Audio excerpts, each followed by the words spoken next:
बोलिए श्री द्वारिकाधीश की जय। श्री श्रीलाल प्रभु प्यारे की जय। श्री गोवर्धन नाथ की जय। श्री गिरिराज धरण की जय। श्याम सुंदर श्री यमुने महारानी जी की जय। श्री वल्लभाधीश की जय। श्री गोपीनाथ जी प्रभु चरण की जय। गुसाई जी परम दयाल की जय। अपने अपने गुरुदेव की जय। श्री भागवत भगवान की जय। श्री चंपारण्य धाम की जय। बोलिए श्री ब्रज धाम की जय। मुझ पर विराजमान जगत गुरु श्रीमद वल्लभाचार्य प्रागट्य पे युवराज आहिताग्नि श्री पुरुषोत्तम लाल जी महाराज श्री यहाँ पर विशेष रूप से समग्र मनोरथी परिवार को अनुग्रहित करने के लिए पधारे हुए श्री राधा वल्लभ संप्रदाय आचार्य गुरु गादी पर विराजमान गोस्वामी श्रीत मोहित मराल जी महाराज श्री विराजमान उनके प्रभुजी महाराज जिनका अलौकिक मनोरथ स्वरूप आप सभी वैष्णवों को ब्रजभूमि का सेवन करने का सौभाग्य प्राप्त हो रहा है। ऐसे परम भगवती श्री कीर्ति कुमार वल्लभदास छग, परम भगवती अंजुबेन कीर्ति कुमार छग, विरल भाई कीर्ति कुमार छग, पूजाबेन विरल भाई छग, तेजस भाई कीर्ति कुमार छग, हेतलबेन कीर्ति कुमार छग, हेतलबेन तेजस भाई छग, अल्पिन कुमार मुकेश भाई कानाबार, ओडिशा अल्पिन कुमार कानाबार, समग्र छग परिवार श्रीमद भागवत की कथामृत का पान करने के लिए पधारे हुए आप सभी श्री वल्लभ के लाडीले कृपा पात्र भगवती जन, आप सभी बड़े सौभाग्यशाली हैं। दोनों पूज्य चरणों ने बड़ी सुंदर बात कही कि भगवत कृपा से ब्रज भूमि में बैठ करके इस ब्रज रस का सेवन करते हुए और भगवत लीला का श्रवण करने का दिव्य सौभाग्य केवल भगवत कृपा से हमें प्राप्त हो रहा है। यह केवल कर्म साध्य नहीं है, पुरुषार्थ साध्य नहीं है, लेकिन भगवत कृपा साध्य है। जीव के प्रयत्नों से या पुरुषार्थ से अवसर में प्राप्त नहीं हो सकता। घणी વાર આપણે કહીએ છીએ 5 માળાઓ કરશો તો ઠાકોરજીની કૃપા થઈ જશે, યાત્રા કરશો તો ઠાકોરજીની કૃપા થશે, ઠાકોરજીની સેવા કરશો તો પ્રભુની કૃપા થશે, કથા સાંભળવા આવશો તો ઠાકોરજીની કૃપા થશે। હું એક પ્રશ્ન તમને પૂછું, 5 માળાઓ કરવાથી જો ઠાકોરજીની કૃપા થતી હોય તો કૃપા મોટી કે માળા મોટી? કોની મહત્તા વધી ગઈ? હા, માળાની વધી ગઈ ને। 5 માળાઓ કરવાથી જો ઠાકોરજીની કૃપા થાય, કૃપા ગૌણ થઈ ગઈ ને માળાની મહત્તા વધી ગઈ। પ્રભુની કૃપા કોઈ સાધનોને આધીન નથી। હમણાં પૂજ્યશ્રીએ કહ્યું, बरस हजारन तब कियो वेद चतुर्मुख गाय, ब्रज बनीता के चरण रज ब्रह्मा हो नहीं पाए। साधन साध्य નથી। 5 માળાઓ કરવાથી કૃપા ન થાય, ઉલટું ઠાકોરજીની કૃપા થાય તો વર્ષોથી કબાટમાં મૂકેલી માળા જડે ને ફેરવવાનું મન થાય। યાત્રાઓ કરવાથી કૃપા ન થાય, ઠાકોરજીની કૃપા થાય ત્યારે વ્રજમાં આવવાનું સૌભાગ્ય મળે। સેવા કરવાથી કૃપા ન થાય, એમની કૃપા થાય ત્યારે ઠાકોરજી સેવે બનીને ઘરે પધારે ને આપણે સેવા કરી શકીએ। એમ કથા શ્રવણ કરવાથી કૃપા ન થાય, પ્રભુની કૃપા થાય ત્યારે આ વ્રજભૂમિમાં ભાગવતજીની કથાનું શ્રવણનો લાભ આપણને મળે। આપ સૌના પર કૃપા થઈ છે। ઘણી વાર આપણે ત્યાં 2 પ્રકારના લોકો છે।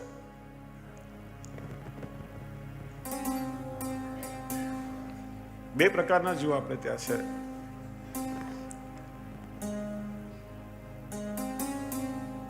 5 વર્ષ સુધી કેન્દ્ર સરકારની કે રાજ્ય સરકારની ગાદી પર બેસે,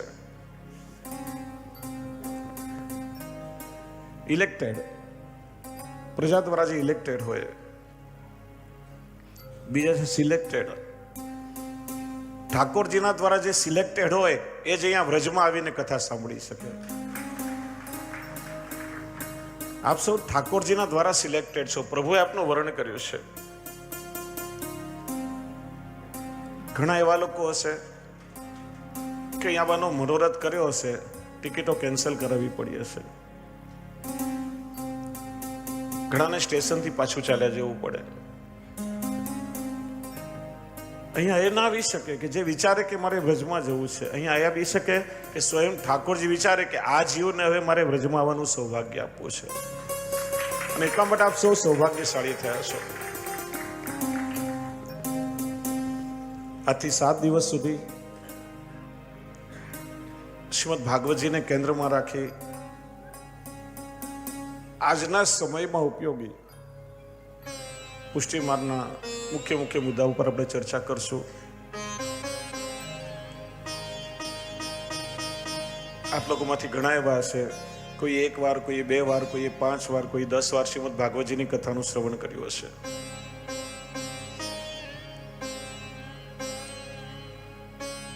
માણસનો સ્વભાવ દરરોજ જુદી જુદી નવીનતાઓ માટે ટેવાયેલો છે. એક વાર સાંભળેલી વાત વારે ઘડી સાંભળવી ના ગમે. એક પુસ્તક આપણે વાંચીએ, વારે ઘડી વાંચવું ના ગમે. પણ શ્રીમદ ભાગવતજીમાં જે પ્રસંગો આવે છે એમાં કઈ દર વખતે જુદું જુદું તો હોય જ નહીં. હજારો વર્ષોથી કહેનારા કહેતા આવ્યા છે, સાંભળનારા સાંભળતા આવ્યા છે. છતાં ન તો કહેનારા તૃપ્ત થાય છે કે નથી સાંભળનારા તૃપ્ત થતા. ઉલટું જેમ જેમ કથાનું શ્રવણ કરતા જઈએ એમ એમ આપણી તરસ ઓર આપણી પ્યાસ વધતી જાય. કોઈ તમને કહેશે કે આટલી વાર તમે કથા સાંભળી, તમને કંટાળો નથી આવતો? તો કહેશે પૂછો પેલી માછલીને કે લાખો વર્ષથી પાણીમાં રહેશે, પાણીથી તને કંટાળો નથી આવતો? તો માછલી કહેશે પાણી એ તો મારું જીવન છે, અને જે દિવસે હું પાણીથી કંટાળીશ ત્યારે મારું મૃત્યુ થશે. એમ વૈષ્ણવ પણ કહેશે કે ભલે લાખો વર્ષનું આયુષ્ય અમને મળે, પણ જેમાં ઠાકોરજીની સેવા અને સત્સંગ ન હોય તો એવું આયુષ્ય મારે નથી જોઈતું. પણ ભલે અલ્પ આયુષ્ય મળે, પણ જેમાં ઠાકોરજીની સેવા મળે, નિત્ય શ્રીમદ ભાગવતજીનું શ્રવણ મળે, તો એવું આયુષ્ય મારે જોઈએ છે. એટલે તો આપણે ત્યાં વાર્તા પ્રસંગ આવે છે, બે ભગવદીય વૈષ્ણવ એક સ્થાન પર ભગવત ચર્ચા કરે છે, સત્સંગ કરે છે. ત્યાંથી જુદા પડે ત્યારે ભેદ પર લગતા જાય છે કે 2 ઘડી જીવ્યા. આ 2 ઘડી જીવ્યાનો અર્થ શું? શું કેવલ શ્વાસ લેવાની ક્રિયા એનું નામ જીવન છે?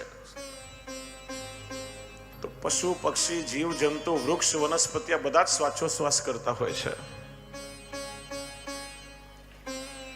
વાસ્તવમાં મનુષ્યનું જીવન અને એક વૈષ્ણવી જીવન કોને કહેવાય? વૈષ્ણવ જીવ્યા ક્યારે કહેવાય? કે છે ને એકવાર બધા જ પશુઓએ બ્રહ્માજીને ફરિયાદ કરી, મારે તમે મારી સાથે બહુ અન્યાય કર્યો છે. પૂછ્યું કેમ, શું થયું? કે માણસને આપણે કેવો બનાવ્યો? કરે બધું માણસ અને ઉદાહરણ અમારા પશુ ના દેવાય, એવું કેમ? પૂછ્યું કઈ રીતે? બહુ વફાદાર હોય કે કૂતરા જેવો વફાદાર છે, ડરપોક હોય તો કે બિલાડી જેવો બીકણ છે, લુચ્ચો હોય તો કે શિયાળ જેવો લુચ્ચો છે, આળસુ હોય તો કે પાડાની જેમ પડ્યો રહેશે, મહેનત કરતો હોય તો કે ગધેડાની જેમ મહેનત કરે છે, હિંમત વાળો હોય તો કે આ સાવજ જેવો હિંમત વાળો છે. કરે બધું માણસ અને ઉદાહરણ પશુ ના દેવાય. ત્યારે બ્રહ્માજીએ કહ્યું, જો આ સૃષ્ટિમાં જયારે જીવનું સર્જન કર્યું ત્યારે 4 વસ્તુઓ બધાને મેં સમાન રૂપે આપી. આહાર, નિદ્રા, ભય, મૈથુનં ચ સામાન્ય મેતત પશુભિ નરાણામ. આહાર, પેટ ભરવાની વૃત્તિ, પશુઓ આખો દિવસ રખડે ચરે અને ગમે તેમ પોતાનું પેટ ભરી લે. એમ માણસ પણ સવારે ભૂખ્યો ઉઠે પણ રાત્રે કોઈ ભૂખ્યા સૂતા નથી. કોઈને કોઈ રીતે પોતાનું પેટ ભરી લેતા હોય છે. નિદ્રા, થાકીને પશુઓ નિદ્રાધીન થાય, માણસ પણ થાકે એટલે વિસામો શોધે. ત્રીજું પરિબળ છે ભય. દરેકને પોતાનાથી બળવાનનો ભય સતાવે. છેવટે મૃત્યુનો ભય બધાને સતાવે છે. અને આજકાલ એક નવો ભય, ત્રીજો, ભવિષ્યનો ભય. આપણને ખબર નથી શું થવાનું છે, છતાં પણ તોનો ભય. આમ થશે તો, તેમ થશે તો, શેર બજારમાં ઇન્વેસ્ટમેન્ટ કર્યું, ભાવ નીચા જશે તો. હમણાં સોનાનો ભાવ વધી રહ્યો છે, 50 તોલા લઈ લીધું, આગળ ભાવ નહીં વધે તો. દુકાનની એક નવી ફ્રેન્ચાઇઝ ખોલી, બરાબર ઘરાકી નહીં ચાલે તો. હોશે હોશે દીકરાના લગ્ન કર્યા, લાખો રૂપિયાનો ખર્ચો કર્યો, વહુ કયામાં નહીં રહે તો. આ તોનો ભય. ખબર ના હોય છતાંય માણસ તેનો ભય લાગે. કે છે ને, એક દીકરી પરણીને સાસરે ગઈ અને એકાદ મહિના પછી પિયરે રોકાવા આવી. મમ્મી કે બેટા સુકાઈ કેમ ગઈ? આમ દીકરીઓ સુકાય નહીં, પણ દરેક માને એવું લાગે કે મારી દીકરી સુકાઈ ગઈ. સાસરામાં તને સાસુ સસરા કઈ મેણા મારે, કઈ તકલીફ બેટા? અરે ના મમ્મી, સાસુ સસરા તો આમ મા બાપ જેવો વહાલ મને કરે. તારા પતિદેવનો સ્વભાવ કઈ તકલીફ આપે તને? અરે તો મારી દરેક વાત મને, હું કહું એ બધું સાંભળે, ક્યારે જોરથી ના બોલે. તો બેટા બીજી કોઈ તકલીફ સુકાઈ કેમ ગઈ? કે મમ્મી એક વાત તો મને બહુ ડર લાગે.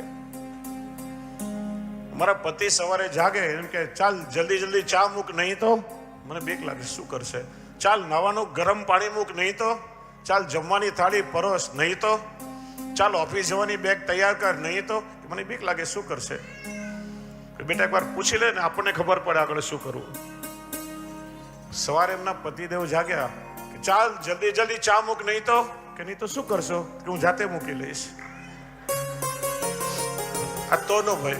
ખબર ના હોય છતાં માણસને ડર લાગે. આહાર, નિદ્રા, ભય અને ચોથું પરિબળ છે પ્રજાની ઉત્પત્તિ. જેમ પશુ કરે છે, માણસ પણ પ્રજાની ઉત્પત્તિ કરે છે. એમાં જુદો અવાજ આવી ગયો.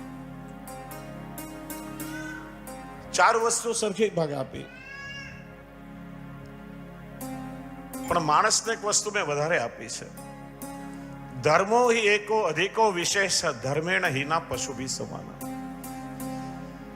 ધર્મ નામનું જે તત્વ છે મેં મનુષ્યને આપ્યું છે, કેમ કે માણસને મેં વિવેક બુદ્ધિ આપી છે. બુદ્ધિથી માણસ વિચારશીલ છે. શું કરવું, શું ના કરવું, શું પાપ કહેવાય, શું પુણ્ય કહેવાય, આ બધું વિચારવાનો વિવેક કેવલ માણસમાં છે. અને એટલા માટે માણસ થઈને જે ધર્મને છોડે, ધર્મેણ હિના પશુ ભી સમાના, એમાં ને પશુમાં કઈ ફરક નથી, કારણ કે બાકીની 4 વસ્તુ એક સરખી જ છે. જેટલો સમય આપણે ધર્મને જીવ્યા, એટલો સમય વાસ્તવમાં આપણે જીવન જીવ્યા એમ કહી શકાય.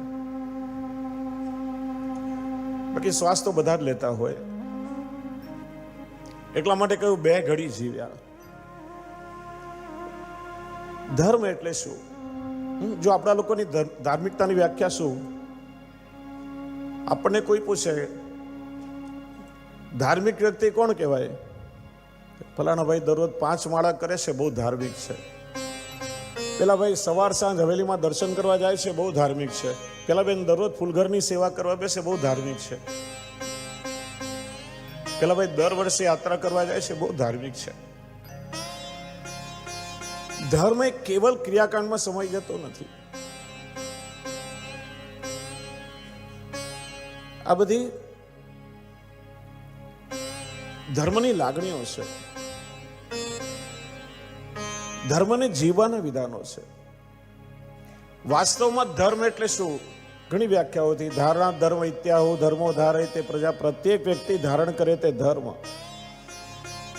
કોઈ કહે છે જીવાત્માને પશુમાંથી માનવી બનાવે એ પરિબળ ધર્મ છે. કોઈ કહે છે જીવાત્માને પરમાત્મા સુધી પહોંચાડનારું તત્વ ધર્મ છે. ધર્મ શબ્દનો સૌથી સરળ અર્થ, ધર્મ એટલે આપણું કર્તવ્ય. જે જુદી જુદી અવસ્થાઓમાં જે જવાબદારી આપણને સોંપવામાં આવી છે, જે કર્તવ્યનું પાલન કરવાનું છે, એનો બોધ આપણને થવો, એનું નામ છે ધર્મ.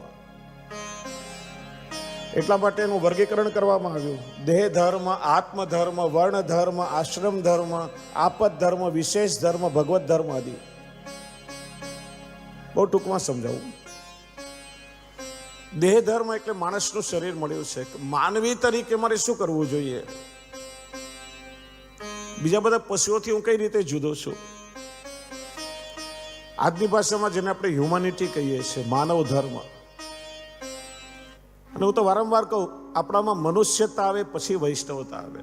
જ્યાં સુધી આપણે મનુષ્ય નથી બન્યા ત્યાં સુધી વૈષ્ણવ ન બની શકીએ. પહેલું પગથિયું છે દેહ ધર્મ. પછી આવે આત્મધર્મ. કેમ કે આ માણસનું શરીર એકમાત્ર સાધન છે કે જેનાથી તમે આલોક અને પરલોક બંને સુધારી શકો. બીજા કોઈ પણ શરીરથી સંભવ નથી. આ ભાઈ છે, આ બહેન છે, આ માતા છે, પિતા છે, આ પત્ની છે, આ દીકરી છે, આ બધો જ વિચારવાનો વિવેક કેવલ મનુષ્યમાં હોય છે. અન્ય કોઈ જીવમાં હોતો નથી. એટલા માટે આ દેહથી તમે આત્મકલ્યાણ સાધી શકો. અને માટે કોઈ પણ એક સંપ્રદાયની પરંપરાથી દીક્ષિત થઈ અને ઈષ્ટ પ્રાપ્તિના આપણા લક્ષ્ય માટે આપણે પ્રસ્થાન કરીએ છીએ, એ આપણો આત્મધર્મ છે. બ્રહ્મ સંબંધ લીધું છે, તમે વૈષ્ણવ છો, તો વૈષ્ણવ ધર્મ એ આપણો આત્મધર્મ છે. પછી આવે વર્ણ ધર્મ.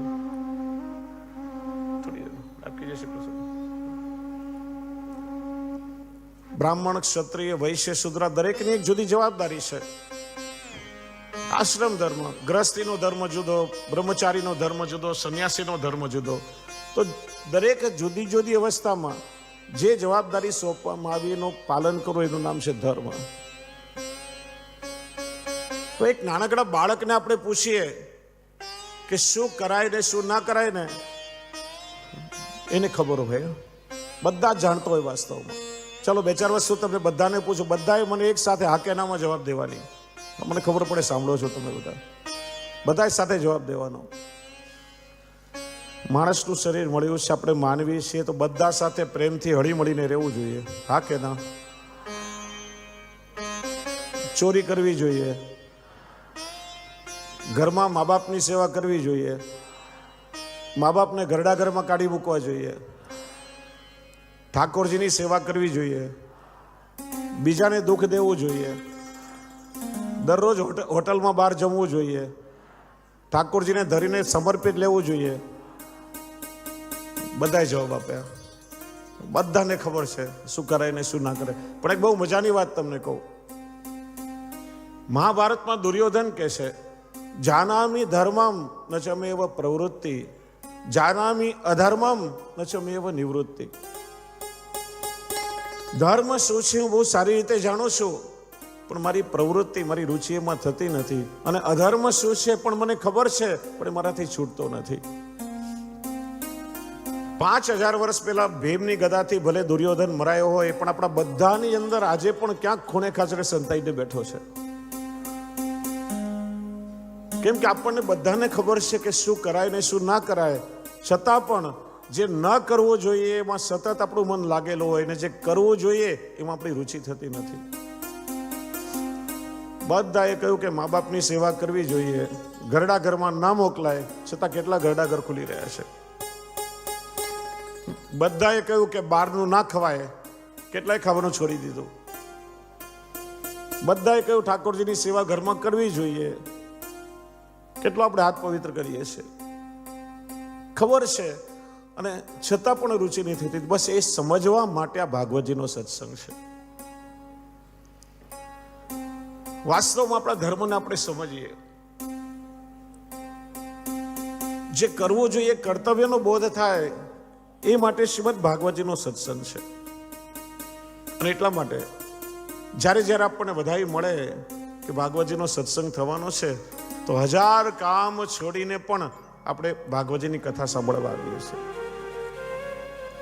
એનું કારણ આ ભગવાનની કથા એ જ કથા છે, બાકી બધી વ્યથા છે અને બાકી બધું જ વ્રથા છે. સંસારમાં ખારો, ખાટો, તીખો, મોળો, કડવો બધા જ રસ આપણને મળશે. કોઈની વાણીમાં કડવાશ હોય, કોઈના સ્વભાવમાં તીખાશ હોય, સંબંધોમાં ખટાશ આવી જતી હોય, આ બધા રસ મળે.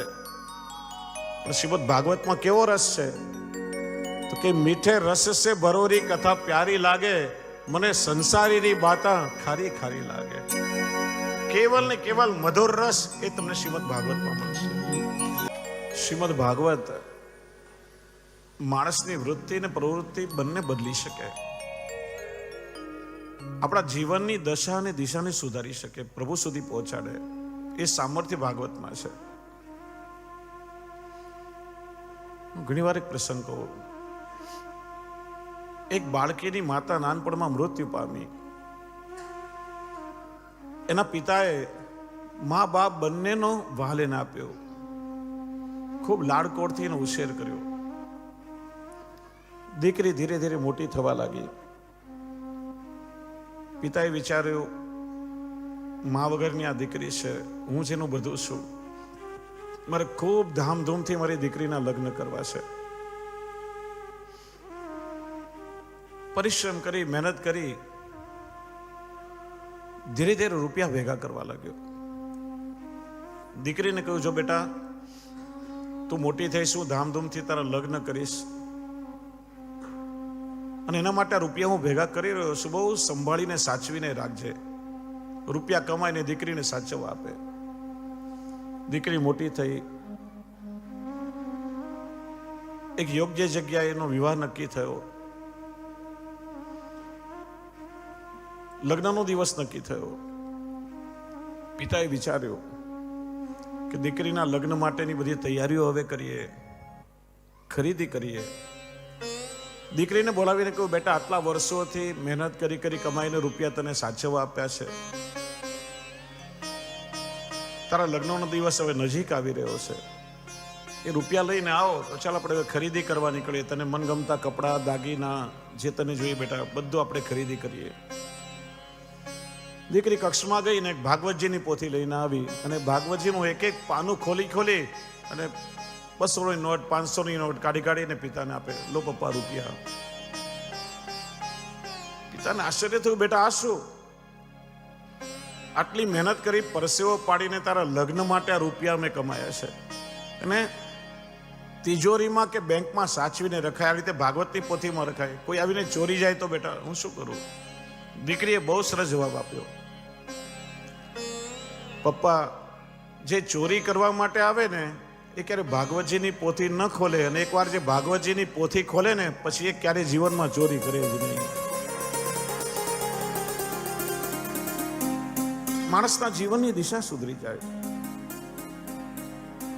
આ ભાગવતજીનો સત્સંગ કેવલ ભવસાગરથી નથી તારતો, પણ પ્રભુની સાથે જોડનારી કથા છે. કૃષ્ણ કથાની આ ગંગા છે. બે ગંગાઓ એવી છે કે જે મનુષ્યને પાવન કરે છે. એક છે ભાગીરથી ગંગા અને બીજું આ ભાગવતી ગંગા. ભાગીરથી ગંગાનું પ્રાગટ્ય પ્રભુના ચરણારવિંદમાંથી થયું, અને આ ભાગવતી ગંગાનું પ્રાગટ્ય ભગવાનના મુખારવિંદમાંથી થયું છે. ગંગાનું જ્યારે સ્વર્ગમાંથી અવતરણ થયું, શિવજીએ પોતાના મસ્તક ઉપર ધારણ કરી છે, અને આ ભાગવતી ગંગાને શિવજીએ પોતાના હૃદયમાં ધારણ કરી છે. કથાના વક્તા શિવજી છે.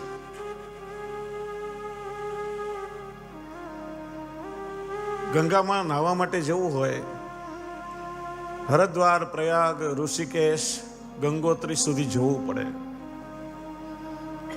તીર્થ સુધી જવાનો પરિશ્રમ કરવો પડે. અને આ ભાગવતી ગંગા એવી છે કે જ્યાં આપણે બેઠા હોઈએ ત્યાં સ્વયં આવીને આપણને પાવન કરે છે. અરે જ્યાં કેવીને તરસો દેખાય એના ઘરને આંગણે આવીને એને પવિત્ર કરે છે. પેલી ગંગામાં નાહવાથી તન પવિત્ર થાય, અને કૃષ્ણ કથાની ગંગામાં નાહવાથી મન પવિત્ર થાય. ગંગામાં નાવા જઈએ, પાણી ઊંડું હોય ને તરતા ના આવડતું હોય તો ડૂબીને મૃત્યુ થવાનો ભય ખરો.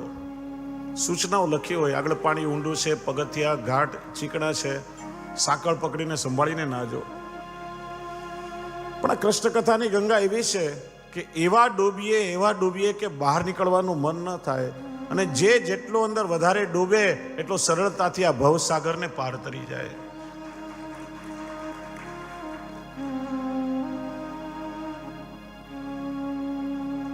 એટલા માટે ને જંગમ તીર્થ કહેવામાં આવે છે.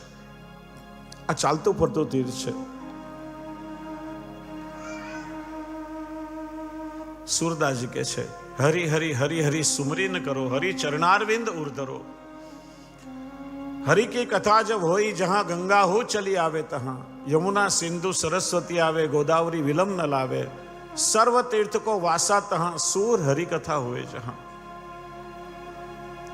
બધા તીર્થો પોતાના મહાત્મ્ય સાથે પ્રગટ થાય છે. એનું કારણ માણસ તીર્થોમાં પોતાના પાપ ધોવે છે અને બધી જ મલિનતાઓ તીર્થમાં એકઠી થાય તો તીર્થો શું કરે કે જ્યાં પ્રભુની કથા ચાલી રહી હોય ત્યાં બધા તીર્થો પ્રગટ થાય અને ભગવત કથા શ્રવણ કરીને પાછું એનું તીર્થત્વ મળે છે. કેવલ તીર્થ નહીં, ઠાકોરજીનું પણ એક નામ છે લીલા ગુણગાન પ્રિય. જ્યાં પ્રભુની કથા ચાલી રહી હોય પ્રભુ પણ પોતાનું નિજધામ છોડી અને પોતાની લીલાઓનું શ્રવણ કરવા પધારે છે.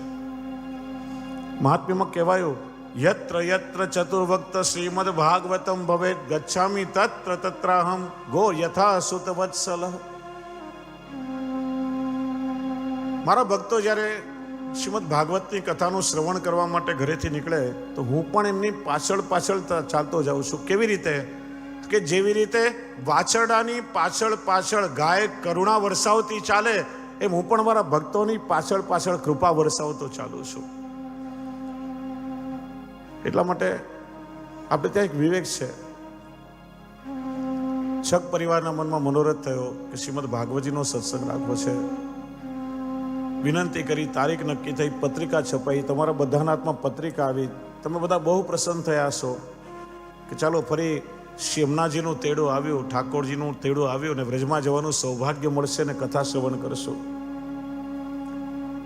તમે તો બધા તૈયાર થયા, પણ તમારાથી વધારે પ્રસન્નતા તમારા માથે બિરાજતા તમારા ઠાકોરજીને થઈ હશે. આ વૈષ્ણવ મને મારી લીલાભૂમિમાં લઈને જશે, પાછું મને વ્રજમાં જવાનો આનંદ મળશે. અને જ્યારે તમે કથા સાંભળવા આવો છો, યાદ રાખો તમે એકલા નથી આવતા. તમારા ઠાકોરજી તમારી જોડે અહીંયા પધારે છે ને તમારા ખોળામાં બિરાજીને પોતાની લીલાનું શ્રવણ કરે છે. એટલા માટે આપણે ત્યાં વિવેક છે. શરીરમાં કોઈ કષ્ટ હોય, પગ કે કમર દુખતા હોય, આપણે સોફા કે ખુરશી પર બેસે કોઈ આપત્તિ નથી. બને ત્યાં સુધી પલાઠી વાળીને વિવેકથી કથા સાંભળવા બેસવું જોઈએ. કેમ કે એવો ભાવ છે કે સ્વયં ઠાકોરજી આપણા ખોળામાં બિરાજીને કથાનું શ્રવણ કરે. એક નાનું 6 મહિનાનું બાળક ખોળામાં હોય, માનું શરીર ભલે અકળાય પણ માં સતત બાળકનો સુખ વિચારે. એમ આપણા પ્રભુ આપણા ખોળામાં બિરાજીને લીલાનું ગુણગાન શ્રવણ કરે. એ ભાવ રાખીને હંમેશા કથાનું શ્રવણ કરવું જોઈએ.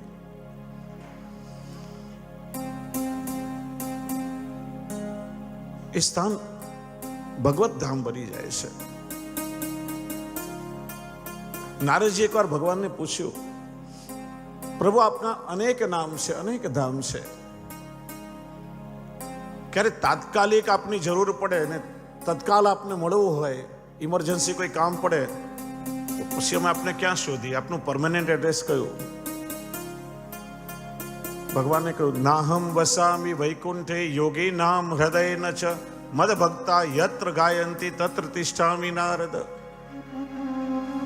હું નિત્ય વૈકુંઠમાં નથી હોતો અને યોગીઓના હૃદયમાં પણ નિત્ય નહીં, પણ જ્યાં મારા ભક્તો મારી લીલાનું ગુણગાન ગાતા હોય ત્યાં તમને હું કાયમ મળું, એ મારું પરમેનન્ટ એડ્રેસ છે.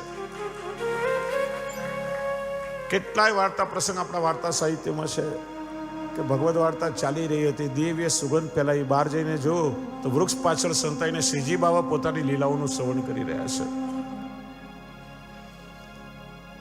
એટલા માટે પહેલા જ આપ સૌને સૂચના આપવામાં આવી કે આપણે ઠાકોરજીના મંદિરમાં પ્રવેશ કરીએ એ ભાવથી કથા મંડપમાં આવવું, લૌકિક વાતો ના કરવી, પગરખા ને અભરખા બંને બહાર મૂકીને આવવું.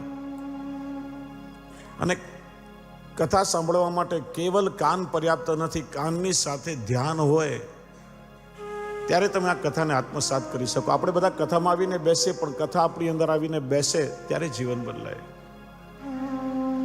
બાકી ચંપારણમાં એક ભાઈ મને મળ્યા, મહારાજશ્રી મારા જીવનમાં મેં 150 કથા સાંભળી નાખી. મેં તો બહુ સારું કર્યું. 150 સાંભળી નાખી ના કરતા એક સાંભળી રાખી હોત તો વધારે સારું હતું.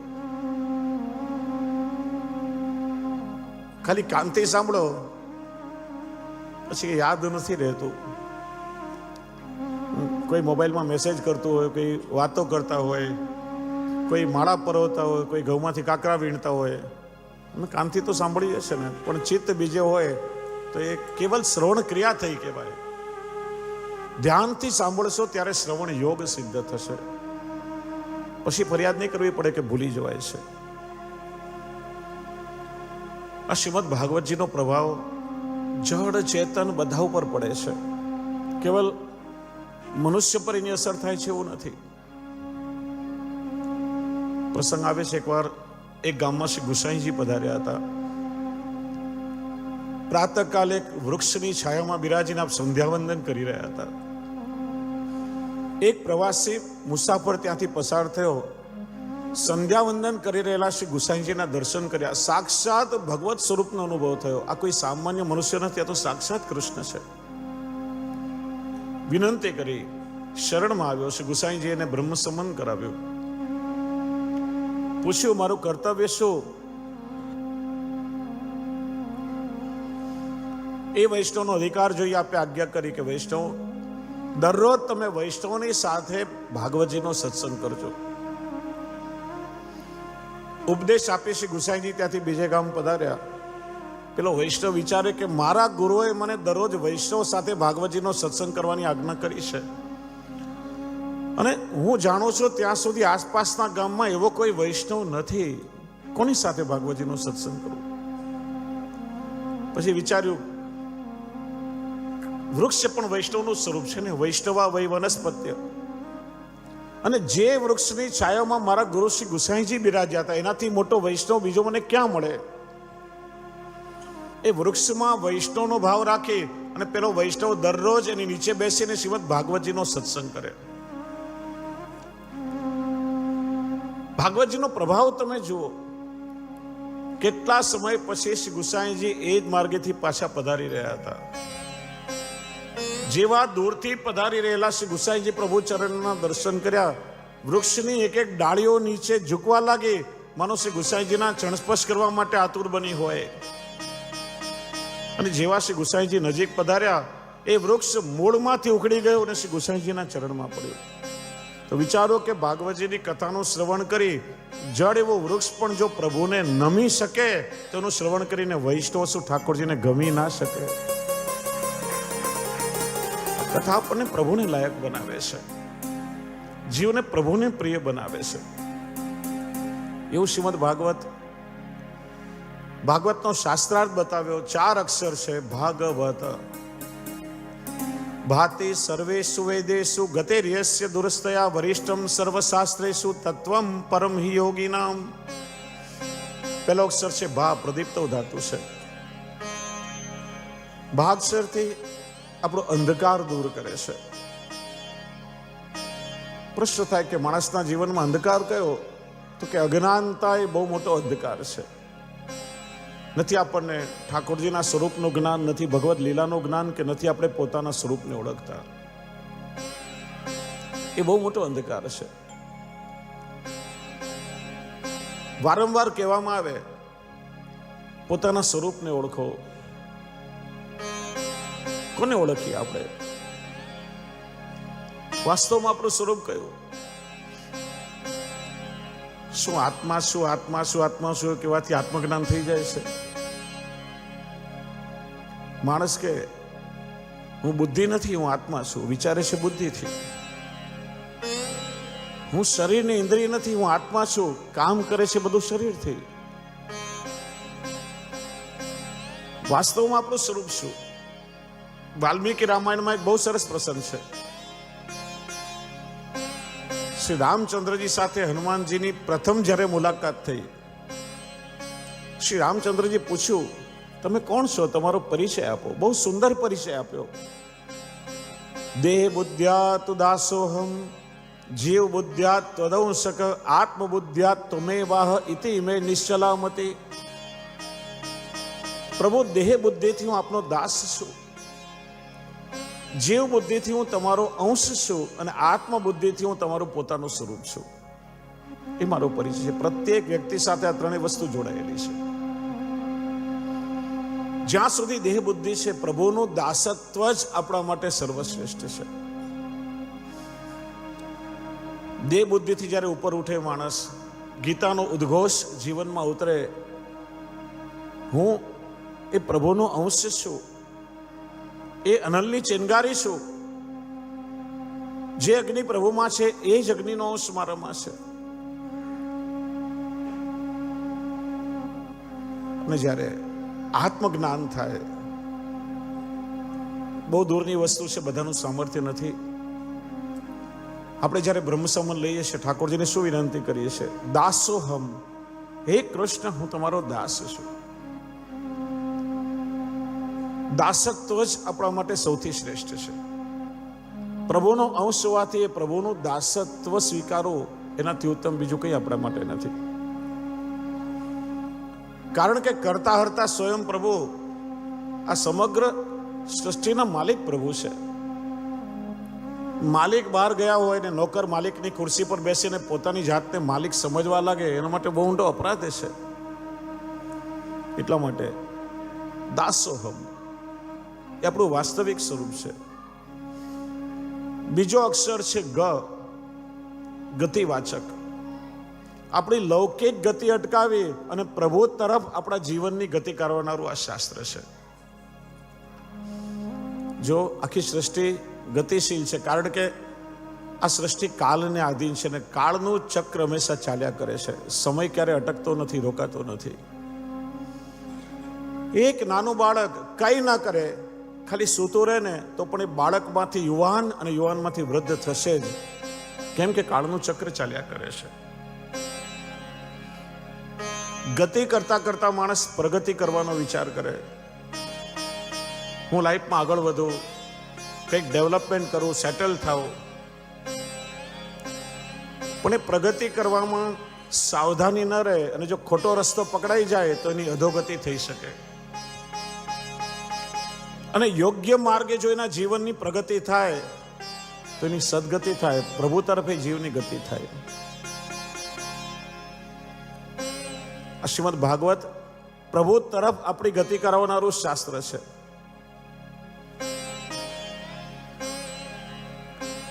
એનું કારણ, આપણે પ્રભુના અંશ છીએ અને પ્રભુ આપણા અંશી છે.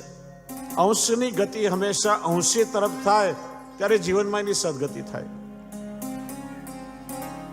તમે માટીનો ઢેફો લો અથવા પથ્થરનો ટુકડો લો, ગમે એટલું ઉપર આકાશમાં ઉછાળો, ક્યાં પાછો પડશે? જમીન પર. કેમ કે ધરતીનો અંશ છે.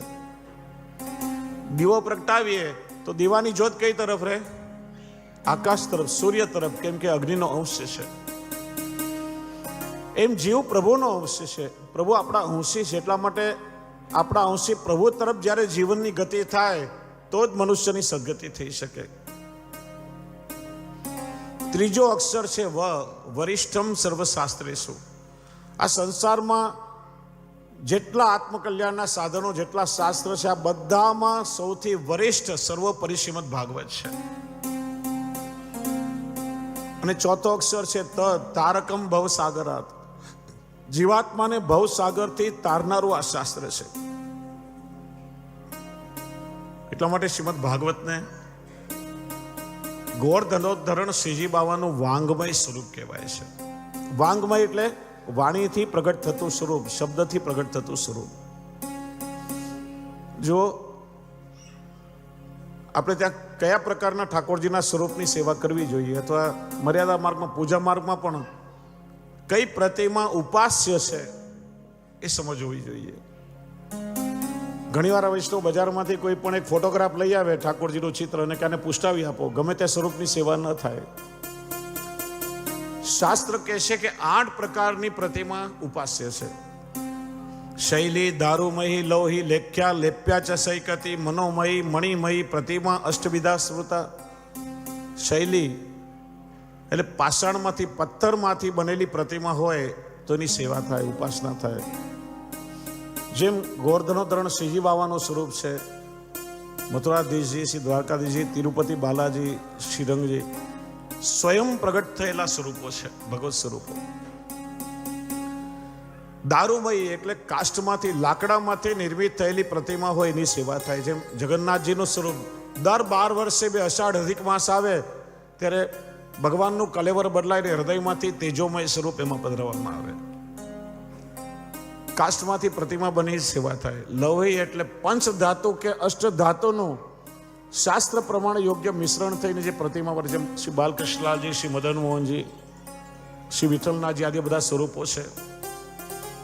લેખ્યા, તમે નાથદ્વારામાં જાઓ તો ચિત્રકાર પીછીથી હાથેથી પેઇન્ટિંગ કરતો હોય, એ હાથે લખેલું જે ચિત્ર હોય એની સેવા થાય. મશીનમાં પ્રિન્ટ થયેલો ફોટોગ્રાફ એની સેવા ના થાય. લેપ્યા, ઘરમાં લગ્ન પ્રસંગ કે ક્યાં આવે ત્યારે ગાયના ગોબરથી આપણે લીપણ કરી કુલદેવ કુલદેવીની પ્રતિમા બનાવીએ છીએ, તો એ લીપેલું ચિત્ર હોય એ થઈ શકે. સૈકતી, વાલુકા એટલે સૂકી રજ અને શીખતા એટલે ભીની રજ. તો ભીની રજમાંથી તમે પ્રતિમા સિદ્ધ કરો. જેમ બેટ દ્વારકામાં જે દ્વારકાધીશનું સ્વરૂપ બિરાજે છે, સ્વયં રૂકમણીજીએ પોતે રજમાંથી સિદ્ધ કરેલું છે. રામેશ્વરમાં જે રામનાથ મહાદેવજી બિરાજે છે એવી માન્યતા છે, સ્વયં સીતાજીએ એ સિદ્ધ કરેલી પ્રતિમા છે. સૈકતી, મનોમયી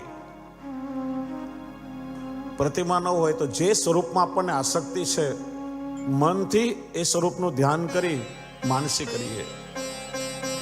અને મણિમયી, રત્નમાંથી કોઈ પ્રતિમા નિર્મિત થાય એની ઉપાસના થઈ શકે. આ 8 પ્રકારની પ્રતિમા બતાવી. પણ શ્રીમદ ભાગવત માટે કહ્યું એ બધા કરતા જુદું. તેને એમ વાંગમયી મૂર્તિ પ્રત્યક્ષા વર્તતે હરિ. વાંગમય, કોઈ વક્તા જ્યારે શ્રીમદ ભાગવતજીની કથા કહેતા હોય ત્યારે એના મુખમાંથી કેવલ શબ્દો પ્રગટ થતા નથી, પણ પ્રત્યેક શબ્દ સ્વરૂપે સ્વયં ભગવાન શ્રી કૃષ્ણ પ્રગટ થઈને શ્રોતાના કર્ણ દ્વારા હૃદયમાં પ્રવેશ કરે છે. વાણીથી પ્રભુનું સ્વરૂપ અને લીલા પ્રગટ થાય છે, એટલા માટે વાંગમય સ્વરૂપ કહેવાય છે. એટલે શ્રીમદ ભાગવતજીના જે દ્વાદશ સ્કંદ છે, ગોવર્ધનોદ્ધરણ શ્રીનાથજી બાવાના દ્વાદશ શ્રીઅંગ સ્વરૂપે બિરાજે છે. તમે જેની સન્મુખ બેઠા છો એ કેવલ પોથી કે ગ્રંથ નથી, સાક્ષાત શ્રીજી બાવાનું જ સ્વરૂપ છે. અને જો ઠાકોરજીની સન્મુખ જઈએ તો કઈ રીતે ઠાકોરજીના દર્શન કરવા જોઈએ એ પ્રકાર બતાવ્યો છે. તમે હવેલીમાં ઠાકોરજીના દર્શન કરવા જાઓ અથવા તમારા ઘરે પ્રભુની સન્મુખ જાઓ તમે તો કઈ રીતે દર્શન થાય. સીધે સીધા પ્રભુના મુખારવિંદના દર્શનનો અધિકાર નથી. સૌથી પહેલા ઠાકોરજીના ચરણારવિંદના દર્શન કરવા જોઈએ. ચરણારવિંદના દર્શન કરી દાસ ભાવ હૃદયમાં સ્થિર થાય પછી ધીરે ધીરે એક એક શ્રીઅંગનું દર્શન કરતા કરતા મુખારવિંદ સુધી પ્રભુના વિગ્રહનું દર્શન થાય. ત્યારે સ્વરૂપ આપણા અંદર અંતરિત થાય છે. જો ઇષ્ટો એટલા માટે તો ખેલના દિવસો આવે, વસંત પંચમીથી ડોલ સુધી 40 દિવસ ઠાકોરજીને ખેલાવતા પહેલા આપણે ચરણ પર વસ્ત્ર ઢાંકી દઈએ છીએ. શા માટે? ઠાકોરજીના ગાદી, તકિયા કે આભૂષણ ગુલાલ અબીલથી બગડે એટલા માટે નહીં. એ ભાવ પણ સમજવો જોઈએ. પુષ્ટિ માર્ગમાં દાસ ભાવની પ્રધાનતા છે. આપણે ઠાકોરજીના દાસ છીએ અને દાસ કે સેવકને અધિકાર નથી કે પોતાના સ્વામી ઠાકોરજી પર રંગ ઉડાડી શકે. દાસ ભાવમાં તો હાથ જોડીને બેસી રહેવાનું, પ્રભુ હું તો આપનો દાસ છું, આપને જેટલો રંગ નાખો એટલો નાખો, હું બિચારો શું કરી શકું. એ અધિકાર તો કેવલ સખ્ય ભાવમાં મળે. અને એટલા માટે જીવ પ્રભુને વિનંતી કરી અને સખ્ય ભાવ પ્રાપ્ત કરે છે એટલે આપણે ઠાકોરજીના ચરણ પર વસ્ત્ર ઢાંકી દઈએ છીએ અને સખ્ય ભાવથી પ્રભુને આપણે ખેલાવીએ છીએ. પણ ખેલ પૂરો થઈ જાય ત્યારે ફરીથી એ વસ્ત્ર આપણે હટાવી લઈએ છીએ. એ ચરણારવિંદના દર્શન થતા ફરીથી આપણી મૂળ સ્થિતિ દાસભાવમાં આપણે આવી જઈએ છીએ. કારણ કે બધા ભાવનો પાયો દાસ ભાવ છે. દાસ ભાવમાં દ્રઢતા આવે, સ્થિરતા આવે, પછી ઠાકોરજી કૃપા કરીને માધુર્ય ભાવ, સખ્ય ભાવ કે વાત્સલ્ય ભાવનું દાન કરે છે અને એમાં આપણો નિરોધ સિદ્ધ થાય છે. સીધી પ્રાપ્તિ ન થાય. કેમ કે દાસ ભાવમાં જ પ્રભુના શ્રમને સુખનો આપણે વધારે વિચાર કરી શકીએ. પ્રથમ સ્કંદ અધિકાર લીલા, શ્રીજી બાવાનું જમણું ચરણારવિંદ. દ્વિતીય સ્કંદ સાધન લીલા, શ્રીજી બાવાનું વામ એટલે ડાબુ ચરણારવિંદ. ત્રીજો સ્કંદ સર્ગ લીલા, શ્રીજી બાવાની જમણી ભુજા. ચતુર્થ સ્કંદ વિસર્ગ લીલા, પ્રભુનો વામ બાહુ ડાબી ભુજા. પાંચમો સ્કંદ સ્થાન લીલા, શ્રીજી બાવાનું જમણું સાથળ. છઠ્ઠો સ્કંદ પોષણ લીલા, પુષ્ટિ લીલા, પ્રભુની વામ જંગા. આઠમો સ્કંદ મન્વંતર લીલા. સાતમો સ્કંદ ઉતે લીલા, શ્રીજી બાવાનું દક્ષિણ શ્રીહસ્ત, જે મુઠ્ઠી વાળીને કટી પર ધારણ કર્યો છે શ્રીહસ્ત. આઠમો સ્કંદ મન્વંતર લીલા, શ્રીજી બાવાનું દક્ષિણ સ્તન. નવમો સ્કંદ ઈશાનું કથા લીલા, શ્રીજી બાવાનું ડાબુ સ્તન. 10મો સ્કંદ નિરોધ લીલા, શ્રીનાથજીનું હૃદય. 11મો સ્કંદ મુક્તિ લીલા, શ્રીજી બાવાનું શ્રી મસ્તક. અને 12મો સ્કંદ આશ્રય લીલા, જે વામ શ્રીયસ ઊંચો કરી ઠાકોરજી ભક્તોને પોતાના ચરણનો આશ્રય લેવા બોલાવી રહ્યા છે. આ જગતના કોઈ પણ દેવ દેવીની પ્રતિમા તમે જુઓ, ઠાકોરજીનો બિરાજેલો વિગ્રહ હોય, ઠાડો વિગ્રહ હોય કે અનંત શયને પદ્મનાભજી શેષ શૈયા પર પોઢ્યા છે, દરેક સ્વરૂપમાં મસ્તક સૌથી ઉપર હોય છે. એકમાત્ર શ્રીજી બાવાનું સ્વરૂપ આ જગતમાં એવું છે કે મસ્તકથી પણ ઉપર શ્રીજી બાવાનો વામ શ્રીયસ છે. અને વામ શ્રીયસ ઊંચો કરી ઠાકોરજી પોતાના નિજજનોને પોતાના ચરણના આશ્રયમાં બોલાવી રહ્યા છે.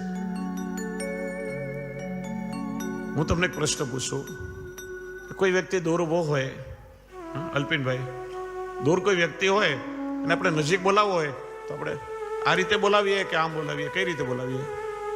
આમ, આ રીતે બોલાવીએ. શ્રીજી બાવાનો વામ વસ્તુ ઊંચો છે ને આ રીતે બોલાવી રહ્યા, આમ આશ્રયસ છે આ રીતે.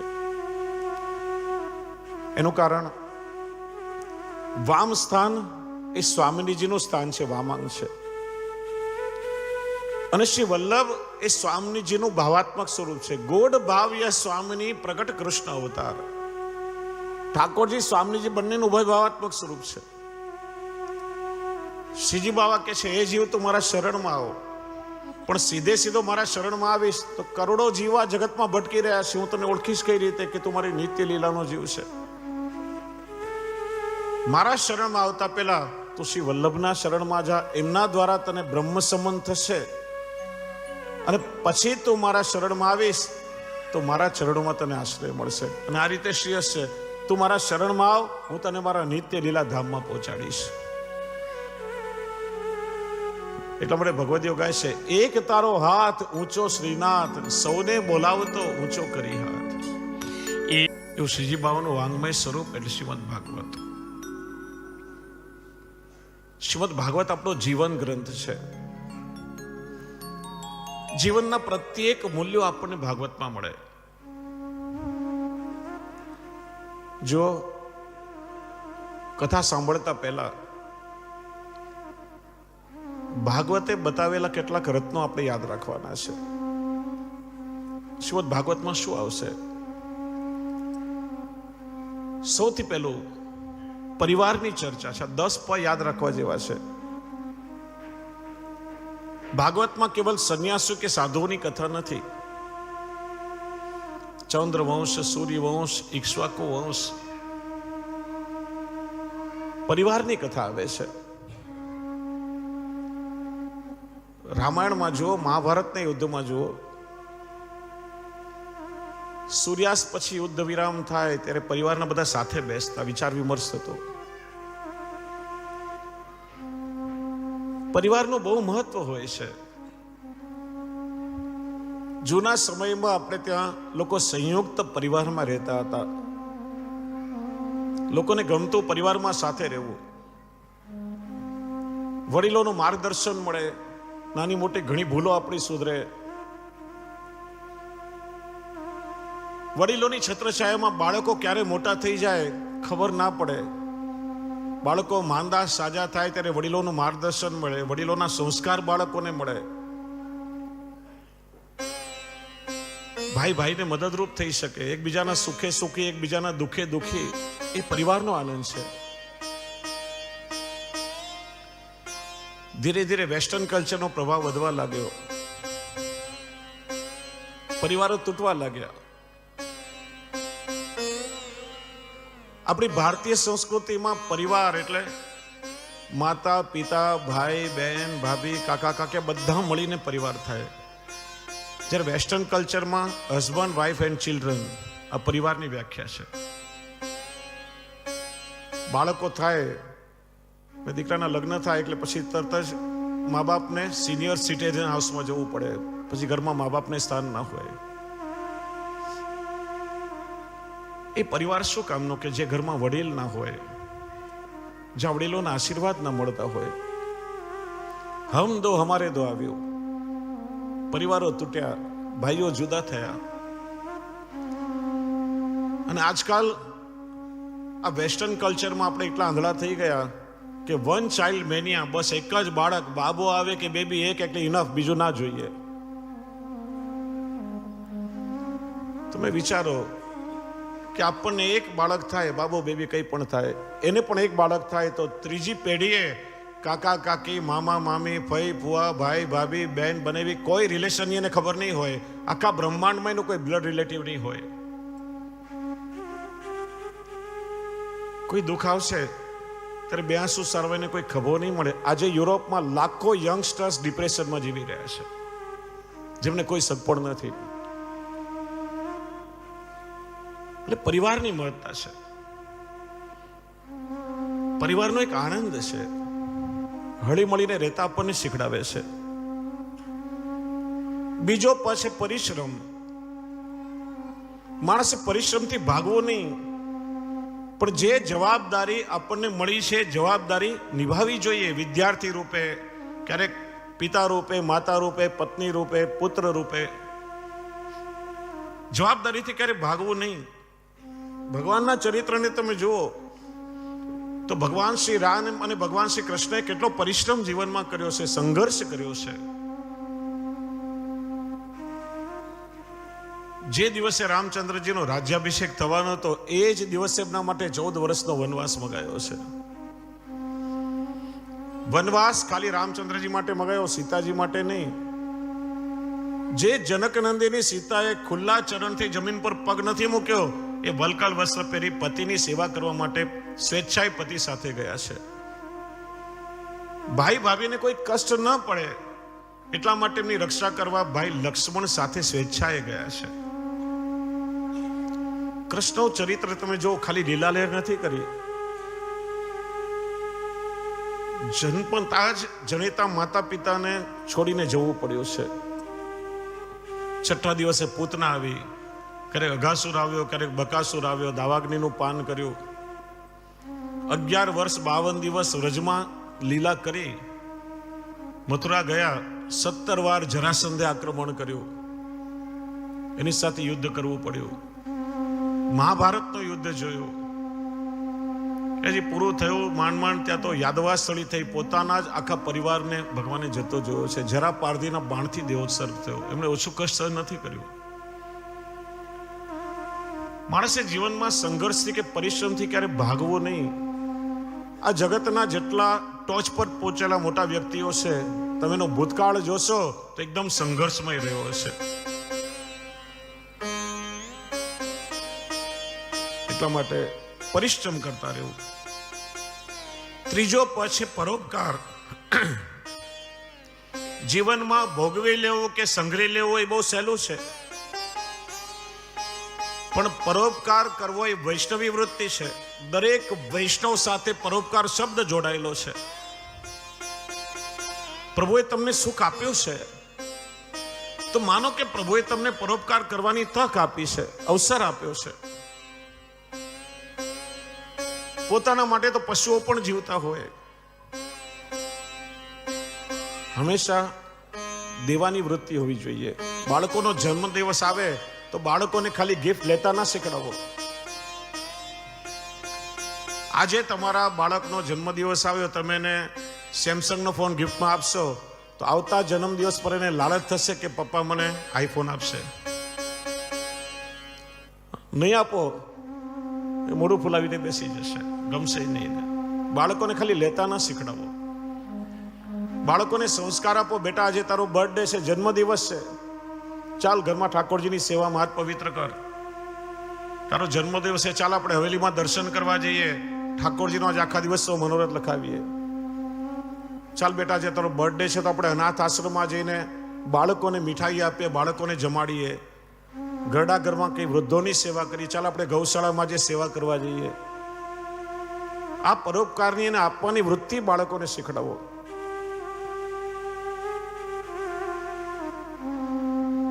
એના જીવનમાં એને કામ લાગશે. ચોથો પછી પ્રેમ. ભાગવતજી એ પ્રેમ ગ્રંથ છે. જેને જેને ભગવાન મળ્યા છે પ્રેમથી મળ્યા છે. કોઈને સાધનોથી ભગવાન નથી મળ્યા. પ્રેમ એ પરમાત્માનું અવર સ્વરૂપ છે. માણસ માણસને પ્રેમ કરતા શીખે છે અને એ પ્રેમનું ઉર્ધ્વીકરણ થાય ત્યારે જીવ પ્રભુને પ્રેમ કરવા લાગે છે. વ્યવહારથી માણસ ઉપર ઉઠે ત્યારે પ્રેમને પામે છે. પાંચમો પછી પરિતોષ એટલે સંતોષ.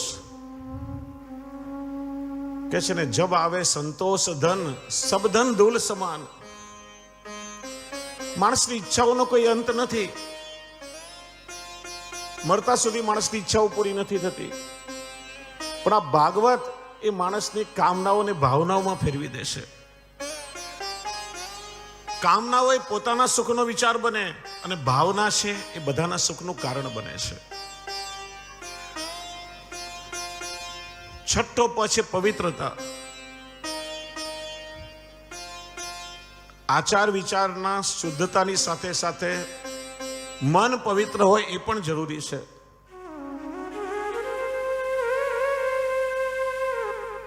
શુદ્ધતામાં અને પવિત્રતામાં ફરક હોય. તમારા ઘરમાં ટોયલેટ હોય, બાથરૂમ હોય, તમે એને સારા ક્લીન્ઝરથી સાફ કરો તો શુદ્ધ બને, જંતુઓ રહિત બને. પણ એ પવિત્ર ન કહેવાય. ત્યાં તમે જમી ના શકો. ઘરનું રસોડું છે, ઠાકોરજીનું મંદિર છે, થોડો કચરો ભલે પડ્યો હોય પણ એ સ્થાન પવિત્ર છે. શુદ્ધતાની સાથે સાથે મનની પવિત્રતા જરૂરી છે. હા, ઘણા લોકો એવું કહેતા હોય અમારે કઈ સેવા કરવાની જરૂર નથી, અમારે કઈ સત્સંગ કરવાની કે માળાઓ કરવાની જરૂર નથી, અમારું મન બહુ પવિત્ર છે. અરે ભાઈ, ઠાકોરજીમાં તારું મન લાગતું જ નથી એ સાબિત કરે છે કે તારું મન કેટલું પવિત્ર છે. જેનું મન પવિત્ર થયું હોય ને એને સત્કર્મ કરવા ન પડે, એ સત્કર્મ કર્યા વગર ના રહી શકે. સાતમો પછી પરિધિ એટલે લક્ષ્મણ રેખા. દરેક વ્યક્તિને પોતાની લક્ષ્મણ રેખા ખબર હોવી જોઈએ. આનંદ કરો, મોજ મજા કરો, સુખી થાઓ, એનો કોઈ વિરોધ નથી. પણ દરેક વસ્તુ મર્યાદામાં થવી જોઈએ. માણસ જીવનમાં એક સીમાને ઓળંગે પછી જ બધા દુઃખો જીવનમાં આવે છે.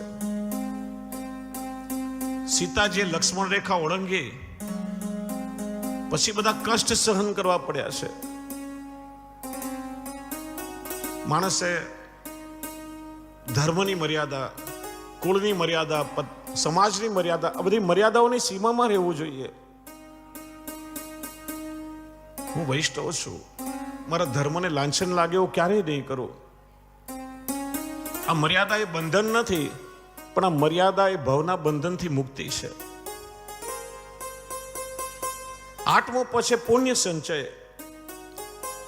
માણસ હંમેશા પુણ્ય કરતા રહેવું જોઈએ. એનું કારણ સાધનો સાથે નહીં આવે, પણ તમે જે પુણ્ય કરશો, સત્કર્મ કરશો, એ તમારી સાથે આવશે. હું ઘણી વાર કહું છું, આપણા બાળકો પર કારણ વગર આપણે લોકો બોજો મૂકીએ છીએ. બેટા, ચિંતા ના કરીશ, 7 પેઢી ખાય એટલું તારા માટે મૂકતો જાઉં છું. આપણે મૂકીને જતા નથી, મૂકીને જવું પડે છે. એવી કોઈ વ્યવસ્થા નથી કે તમે ઉપર સાથે લઈ જઈ શકો. કમાઈએ, મહેનત આપણે કરીએ, પણ એ બધું મૂકીને જવું પડે છે. માનો કે આરબીઆઈ, એસબીઆઈ કે સૌરાષ્ટ્ર બેંકની એક બ્રાન્ચ ઉપર ખુલી ગઈ તો કોઈ મૂકીને જવાના છો? જવું પડે છે. એક બહુ મજાની વાત તમને કહું કે રૂપિયા, પૈસા, સાધનો ભેગા કરીએ ને ત્યારે માણસ પાપ પુણ્યનો વિચાર કરતો નથી. બસ જે માર્ગે મળે ભેગું કરી લેવું છે. પાપ કરવું પડે તો એને પુણ્ય કરીને કોઈ પણ રીતે બસ આપણે ભેગું કરવું છે.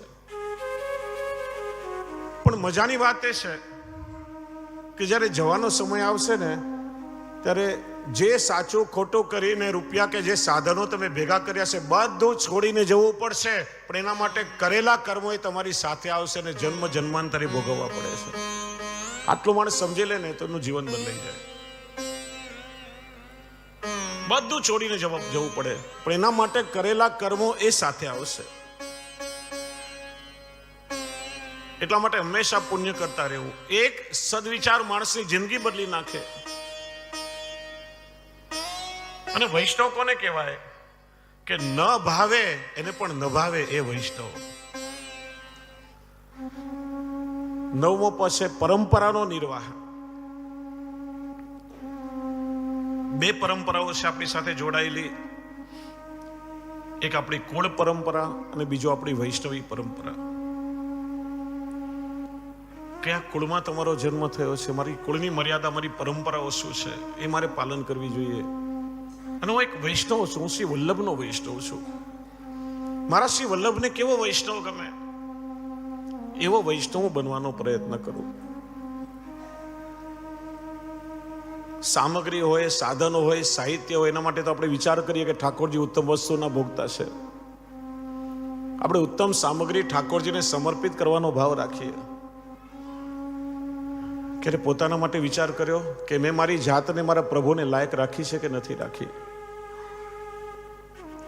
મારા પ્રભુને કેવો વૈષ્ણવ ગમે, મારા શ્રી વલ્લભને કેવો વૈષ્ણવ ગમે એ બનવાનો પ્રયત્ન કરો. ભાગ્યશાળી છો કે તમને વૈષ્ણવ કુળમાં જન્મ મળ્યો છે. આ કેવલ સંયોગ માત્ર નથી. અનેક સદકર્મોથી માણસનું શરીર મળ્યું છે અને કેટલાય મનુષ્યના જન્મ લીધા હશે, કેટલાય દેવદેવીઓને ભજ્યા હશે. ઠાકોરજીએ જ્યારે તમારું વરણ કરવાનો વિચાર કર્યો ત્યારે એક વૈષ્ણવ કુળમાં ઠાકોરજીએ તમને જન્મ આપ્યો છે. કે એવા પરિવારમાં જન્મ આપ્યો છે કે ભક્તિ કરવા માટે બધી સરળતા ઠાકોરજી કરી આપી છે. એ પ્રભુની કૃપા છે. એટલા માટે એનો નિર્વાહ કરો. અને 10મો છેલ્લો પ્રભુ સેવા. જીવનમાં બધું તમને મળ્યું, પણ જો તમે ઠાકોરજીને ભૂલી ગયા ને તો બધું એકડા વગરના મીંડા જેવું છે. પ્રભુને ક્યારે છોડશો નહીં. આજે બહુ દુઃખ સાથે કહેવું પડે કે હર મહિનામાં એકાદ સ્વરૂપ વૈષ્ણવના ઘેરથી પધારે. આ બા ને દાદાના ઠાકોરજી છે, હવે અમારાથી સેવા નથી થતી, પધરાવી જવા છે. બાળકોને ઘરમાં પૂછા ઠાકોરજી કોના, તો એમ કે બાના, બાપુજીના. પરિવારના દરેકને એવું લાગવું જોઈએ કે મારા ઠાકોરજી છે. બાળકોને નાનપણથી પ્રભુ સાથે જોડો. જે ઠાકોરજીએ તમને રહેવા માટે આટલું મોટું ઘર આપ્યું તો એક નાનકડા 2x2 ના કબાટમાં પ્રભુને ના રાખી શકો તમે. જે ઠાકોરજી સવાર સાંજ આપણું પેટ ભરે છે તો શું એક 2 ટૂંક મિશ્રીના પ્રભુને આપણે ભાવથી ના ધરી શકીએ? જે ઠાકોરજી આપણને સવારે જગાડે છે ને રાત્રે સુવડાવે છે તો શું એક અડધો કલાકની સેવા ના કરી શકીએ? ઘરમાં ઠાકોરજીની વિરાજતા હોય ને એ ઘર સાવ સૂનું છે. ભાગ્યશાળીના ઘરમાં હંમેશા પ્રભુ બિરાજે. સાચા વૈષ્ણવ હોય તો ઘરે જઈને તમારા બા બાપુજીને વડીલોને તમે કહેજો કે મેં ભાગવતજીની કથા સાંભળી છે, પપ્પા અમે તમને વચન આપીએ છીએ, અમારાથી કદાચ તમારા જેટલી સેવા નહીં થાય પણ અમારાથી જેટલી બનશે એટલી અમે ઠાકોરજીની સેવા કરશું, પણ ગ્વાલ મંડળીમાં અમે નહીં પધરાવીએ. તો તમારા ઘરના વડીલો રાજી થશે. આ 10 વૈષ્ણવ યાદ રાખવા જોઈએ જે આપણને ભાગવત શીખડાવે છે. સંક્ષિપ્તમાં મહાત્મ્યનું દર્શન કરીએ. 6 અધ્યાયમાં મહાત્મ્ય બતાવ્યું છે.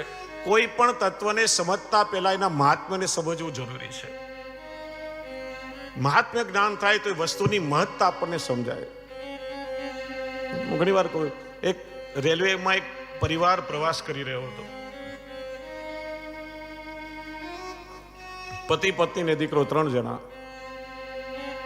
4 જણની સીટ પર 3 જણા બેઠા હતા. આખી ટ્રેન ખચોખચ ભરેલી હતી. પગ મૂકવાની જગ્યા નહીં. આગળ એક ભાઈ હતા કે ભાઈ 3 જણની જગ્યામાં તમે 4 બેઠા છો, થોડી જગ્યા કરી આપો ને. એટલે જાણી જોઈને પોળો થઈ ગયો. જગ્યા જ ક્યાં છે તને બેસવાની? પેલો કઈ ના બોલ્યો, ઉભો રહ્યો. થોડી આગળ ટ્રેન ગઈ. પેલો જે બાબલો હતો એને ચક્કર આવવા લાગ્યા, એકદમ તાવ ચડ્યો શરીરમાં, શરીર તપવા લાગ્યો. પેલો ગભરાયો, અરે મારા બાબલાને તાવ ચડ્યો છે, સ્ટેશન ક્યારે આવશે ખબર નહીં, કોઈ ડોક્ટર હોય તો કોઈ ડોક્ટરને બોલાવો. પેલો આગળ ભાઈ ઉભા હતા ને કે હું ડોક્ટર છું, તપાસી આપું. તપાસ્યો, ઇન્જેક્શન ને દવા આપ્યું, પેલાનો તાવ ઉતરી ગયો. તરત જ આવો બેસો, બેસી આવો, જગ્યા કરી આપી. અત્યાર સુધી જગ્યા નથી, પણ જેવું મહાત્મ્ય જ્ઞાન થયું કે આ ડોક્ટર છે ને મારા બાબલાનો પ્રાણ બચાવ્યો, તરત જ જગ્યા કરી આપી. એમ જ્યારે મહાત્મ્ય જ્ઞાન થાય ત્યારે વ્યવહાર વિનિયોગ બધું બદલાય. એટલે મહાત્મ્ય સમજવું બહુ જરૂરી. 6 અધ્યાયમાં મહાત્મ્ય બતાવ્યો. કેમ કે ભગવાનના 6 ધર્મો છે: ઐશ્વર્ય, વીર્ય, યશ, શ્રી, જ્ઞાન, વૈરાગ્ય. ભગવાન કોને કહેવાય? જો ઐશ્વર્ય હોય તો ઐશ્વર્યવાન, જ્ઞાન હોય તો જ્ઞાનવાન, રૂપ હોય તો સ્વરૂપવાન. એમ 6 ધર્મોનો સમૂહ એટલે ભગ, અને ભગને ધારણ કરે તે ભગવાન. 6 ધર્મોને ધારણ કરનારા ભગવાન શ્રી કૃષ્ણ છે. એટલા માટે આ ભાગવત એ કૃષ્ણનું વાંગમય સ્વરૂપ છે, શ્રીજી બાબાનું વાંગમય સ્વરૂપ છે. અને 6 ધર્મો એમાં વિરાજ, એટલા માટે 6 અધ્યાયમાં કથા કરી છે. પ્રથમ મંગલાચરણમાં પ્રભુનો પરિચય કરાવ્યો. કોઈ વ્યાસજીને પૂછ્યો છે, વ્યાસજી વારે ઘડીએ તમે કહો છો સ્વામી તરીકે તમે પ્રભુને વરો, પ્રભુના ચરણનો આશ્રય કરો, પ્રભુને તમે ભજો, પ્રભુની ભક્તિ કરો. એ ભગવાન છે કેવા? કેમ કે જ્યાં સુધી પરિચય ન થાય ને ત્યાં સુધી પ્રેમ ન થાય. લૌકિકમાં પણ આ પરિચય મેળવવા આજકાલ લોકો યોજે ને, 2 જણ એકબીજાને જોએ, પરિચય કરે, પછી જ લગ્ન કરવાનું મન થાય. પરિચય કઈ રીતે થાય? પેલા નામ શું છે, એનું રૂપ કેવું છે, એનામાં કેવા ગુણો રહેલા છે, કરે છે શું, આ બધું જાણીએ ત્યારે પરિચય થાય. તો વારે ઘડીએ તમે કહો છો કે પ્રભુને ભજો, એ ભગવાન છે કેવા? તો આ પ્રથમ શ્લોકમાં જ ભગવાનની આકૃતિ, કૃતિ, પ્રકૃતિ, આ ત્રણેયનું દર્શન કરાવ્યું છે. સચ્ચિદાનંદ રૂપાય વિશ્વોત્પત્યાદિ હેતવે તાપત્રય વિનાશાય શ્રી કૃષ્ણાય વયમ નમઃ. સચ્ચિદાનંદ રૂપાય ભગવાનની આકૃતિ છે, વિશ્વોત્પત્યાદિ હેતવે ભગવાનની કૃતિ છે, તાપત્રય વિનાશાય ભગવાનની પ્રકૃતિ છે. અને ભગવાન કયા? તો નામ છેલ્લે બતાવ્યું, શ્રી કૃષ્ણાય વયમ નમઃ. ભગવાન કેવા? તો કહ્યું સચ્ચિદાનંદ રૂપાય, સચ્ચિત અને આનંદ રૂપ. ભગવાનનો સદઅંશ એટલે દ્રશ્યમાન જગત. પ્રભુના સદઅંશમાંથી પ્રભુએ પોતાની લીલા માટે પ્રગટ કર્યું છે. એટલા માટે શંકરાચાર્યજીના માયાવાદનું શ્રી મહાપ્રભુજીએ શુદ્ધાદ્વૈત બ્રહ્મવાદથી ખંડન કર્યું. માયાવાદ કહે છે બ્રહ્મ સત્ય, જગત મિથ્યા. શ્રી મહાપ્રભુજી કહે છે બ્રહ્મ સત્ય, જગત સત્ય છે, સંસાર મિથ્યા છે. આ જગત બ્રહ્મનું આધિભૌતિક સ્વરૂપ છે, બ્રહ્મનું સર્જન છે, અને બ્રહ્મ અવતાર પણ આ જગતમાં લે છે, તો મિથ્યા કેવી રીતે હોઈ શકે? એટલા માટે તો આ જગતમાંથી કોઈ પણ વસ્તુનો આપણે નાશ કરી શકતા નથી. વિજ્ઞાન પણ કહે છે આ જગતની કોઈ પણ વસ્તુનો નાશ શક્ય નથી. કેવલ શક્તિનું પદાર્થમાં ને પદાર્થનું શક્તિમાં રૂપાંતર થાય, એનું સ્વરૂપ બદલાય, પણ ડિસ્ટ્રોય ના થાય. લાકડાને સળગાવો, કોલસો બને, કોલસામાંથી રાખ બને, એનર્જી ક્રિએટ થાય, એનું રૂપ બદલાય, પણ એનો નાશ ન થાય. કેમ કે બ્રહ્મએ આ જગતનું સર્જન કર્યું છે. આજે આપણે જે પાણી પીએ છીએ, કરોડો વર્ષ પહેલા આપણા પૂર્વજોએ પીધું તો એ જ પાણી આપણે પીએ છીએ. આ સૃષ્ટિની રચના વખતે જેટલું ભગવાને એમાં મૂક્યું છે, એ જ પાણીનો વરસાદ વરસે, જળાશયમાં ભરાય, એનો આપણે ઉપયોગ કરીએ, ફરીથી એનું બાષ્પીભવન થાય, ફરીથી વરસાદના રૂપમાં વરસે. એ સાયકલ ચાલતી હોય છે. કોઈ પણ વસ્તુનો નાશ સંભવ નથી. શ્રી મહાપ્રભુજી જગત અને સંસારને જુદો બતાવે છે. સંસાર અહંતા મમતાથી ભરેલો છે, એટલા માટે મિથ્યા છે. આપણે આપણી અહંતા અને મમતાથી એક જુદો સંસાર ઉભો કરી લઈએ છીએ. અહંતા એટલે હું અને મમતા એટલે મારું. આ બંનેથી જે બંધન બંધાય એનું નામ છે સંસાર. હું કરું એ જ અજ્ઞાનતા, શકટનો ભાર જેમ શ્વાનતાને. અંગ્રેજીમાં કહેવાય ને, આઈ ઇઝ ઓલવેઝ કેપિટલ. આઈને તમે આડો કરી દો તો શું થાય? એચ જેવી એટલે બ્રિજ જેવી આકૃતિ બને, પ્રભુ સુધી પહોંચવાનો સેતુ બની જાય. અહમનું સમર્પણ થાય ત્યારે જીવ પ્રભુ સુધી પહોંચી શકે. રાવણ કોઈ સામાન્ય વ્યક્તિ નથી. તપસ્વી હતો, બ્રાહ્મણ પુત્ર હતો, દેવોને પોતાના વશમાં કર્યા હતા. કેટલાય વૈજ્ઞાનિક આવિષ્કાર રાવણે કર્યા હતા. આજે પણ ઘણાને ખબર હશે, શ્રીલંકામાં રાવણનું વિમાન મળ્યું છે આર્કિયોલોજી વાળાને ખોદકામમાંથી. આખા દુનિયાના સાયન્ટિસ્ટો લાગેલા જ પાછળ. કયો એન્જિન હશે, કયા ફ્યુએલથી ચાલતું હશે, કેવા કમ્પાર્ટમેન્ટ એમાં હશે, કઈ ટેકનોલોજી હશે, હજી લોકોને પાર નથી પામ્યા. સમર્થ હતો, પણ સર્વ સમર્થ નહીં, છતાં એના અહંકાર એનું પતન કર્યું. એકોહમ દ્વિતીયો નસ્તિ ન ભૂતો ન ભવિષ્યતિ. મારા જેવું સમર્થ કોઈ હતો નહીં, છે નહીં અને થશે નહીં. અને અહંકારથી નો સર્વનાશ થયો છે. ઇન્દ્રને સત્તાનું અભિમાન હતું. ઠાકોરજીએ ગોવર્ધન ધારણ કરી ઇન્દ્રનું માન ભંગ કર્યું. ઠાકોરજી જીવના બીજા દોષો ચલાવી લે, પણ અહમ ભગવાનને ક્યારે ગમતો નથી. અહમ માણસનું પતન કરે છે. એટલા માટે જ બ્રહ્મ સંબંધ લઈએ ત્યારે અષ્ટાક્ષર અને પંચાક્ષર મંત્ર દ્વારા આપણે અહંતા મમતાનું સમર્પણ કરીએ છીએ. હું કોણ? દાસો હમ, પ્રભુ આપનો દાસ છું. અને મારું શું? પ્રભુ આપ જ આત્માના સંબંધી છો. વૈષ્ણવમાં ક્યારે હું ના હોય. વૈષ્ણવની વાણીમાં પણ વિવેક હોવો જોઈએ. આપણે ત્યાં હું ઠાકોરજીની સેવા કરું ને એવું ના બોલાય, એમાં અહંકાર છે. ઠાકોરજીની સેવામાં અમે હાથ પવિત્ર કરવા જઈએ છીએ. ઘણા વૈષ્ણવો જો હિંડોળાના દિવસો હોય કે ઉષ્ટકાલમાં પેલી હિંડોળાની સેવા લખાવે કે ફૂલ મંડલીમાં સેવા લખાવે, શું કે કાલે બધા દર્શન કરવા આવજો, કાલે તો મારા હિંડોળા છે, કાલે તો મારો રાજભોગ છે, કાલે તો મારી ફૂલ મંડલી છે. ભાઈ, હિંડોળા અને રાજભોગ ને ફૂલ મંડલી મારા થયા તો ઠાકોરજી કઈ રીતે અંગીકાર કરશે? આપણે શું કરવાના?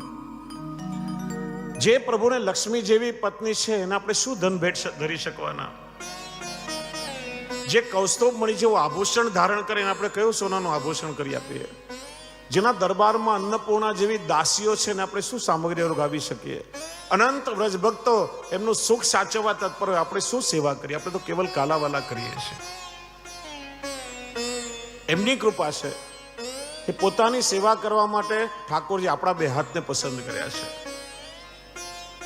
આપણામાં સામર્થ્ય નથી. વૈષ્ણવમાં અહંકાર ન હોય. હું અને બીજું મારું, ઘર મારું, પત્ની મારી, પતિ મારો, રૂપિયા મારા, દાગીના મારા, ગાડી બંગલા બધું મારું. મારું મારું મારું કરતા જીવ મરી જાય. પહેરેલા કપડા સાથે આવતા નથી. તમે કહેશો કે આ બધું મારું છે, હું મહેનત કરીને કમાયો છું. ભગવાન કહેશે ઉભો રે, તારા જન્મ વખતનો ફોટો મેં પાડ્યો છે, શું લઈને આવ્યો હતો? અને તારું હોય તો લઈ જા, સાથે છૂટ છે, તને લઈ જઈ શકવાના છો. જે મળ્યું છે પ્રભુની કૃપાથી મળ્યું છે. જેને આપણે મારું કહીએ, પતિ પત્ની, પુત્ર કે મિત્રો કે કુટુંબીઓ, આ મારો તારો સંબંધ ક્યાં સુધી? કે જ્યાં સુધી શરીરમાં પ્રાણ છે ત્યાં સુધી. શરીરમાંથી પ્રાણ નીકળી ગયા પછી જેને આપણે મારા કહીએ ને, બધા કહેશે 2 કલાકમાં હવે આને બહાર કાઢો, નહીં તો શરીરમાંથી દુર્ગંધ આવશે. પછી કોઈ આ શરીરને ઘરમાં રાખવા તૈયાર નહીં થાય. છેલ્લો સાથ સ્મશાન સુધીનો હશે. પછી આપણી યાદગીરી ઘરમાં એક ફોટો બનીને આપણે દિવાલ પર લાગી જશું. બધા સંબંધ પૂરા થઈ ગયા. આત્માનો સંબંધ પરમાત્માની સાથે જોડાયેલો છે, જે જન્મ જન્માંતરનો છે ને આપણે ભૂલી જઈએ છીએ. એટલા માટે આત્માનો સંબંધ પરમાત્મા સાથે જોડવાની દીક્ષાનું નામ છે બ્રહ્મ સંબંધ, જેનું પુનર્જોડાણ આપણે કરીએ છીએ. ભૂલી ગયેલા સંબંધને સ્થાપિત કરીએ છીએ. હું અને મારું, એનાથી સંસાર બંધાય એટલા માટે મિથ્યા છે. આપણે કેવા જીવ છીએ?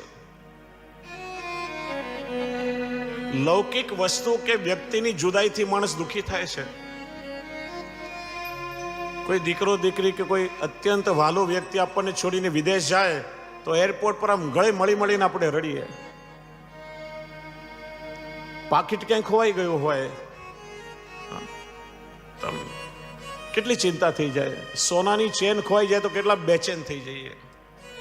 બીજી વસ્તુ જવા દો, મોબાઈલનું નેટવર્ક ના મળતું હોય તો અહીંયા ગયા, પેલા ખૂણામાં ગયા, આગાસી પર ગયા, માણસ કેટલો વ્યાકુળ થઈ જાય. લૌકિક વસ્તુઓ માટે દુઃખી થઈએ. ક્યારે મનમાં જરા દુઃખ થયું કે હું મારા પ્રભુથી વિખૂટો પડીને આવ્યો છું, મારા પ્રભુ મને ક્યારે મળશે, ક્યારે મારા ઠાકોરજીના મને દર્શન થશે? જેનો અંશ છે એની માટે જરા પણ દુઃખ નથી, અને જે બધું છોડીને જવાનું છે એના માટે ખોટા દુઃખી થઈએ છીએ આપણે લોકો. એટલા માટે આત્માના સંબંધી પ્રભુ છે. આત્માનો સંબંધ પ્રભુ સાથે જોડાયેલો છે.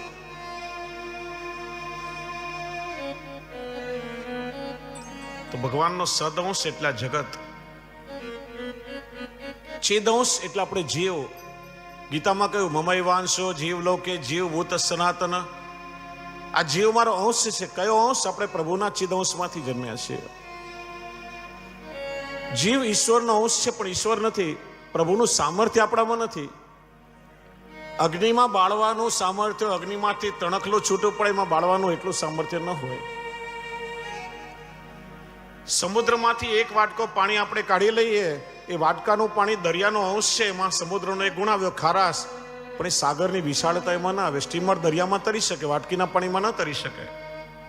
પણ એ વાટકીનું પાણી પાછું દરિયામાં નાખો ત્યારે પોતાના મૂળ સ્વરૂપને પ્રાપ્ત કરે. એમ પ્રભુથી વિખૂટા પડ્યા, આપણા મૂળ સ્વરૂપને ભૂલી ગયા, એટલા માટે સામર્થ્ય ચાલ્યું ગયું. એટલે જ બ્રહ્મ સંબંધ દ્વારા એ સંબંધનું પુનર્જોડાણ આપણે કરીએ છીએ. ઠાકોરજીની સેવા કરતા કરતા એ મૂળ સ્વરૂપની પ્રાપ્તિ આપણને થાય છે. એટલા માટે ચિદંશ એટલે જીવ, અને આનંદંશ એટલે આપણી અંદર રહેલો આત્મા, જે પરમાત્માનો અંશ છે.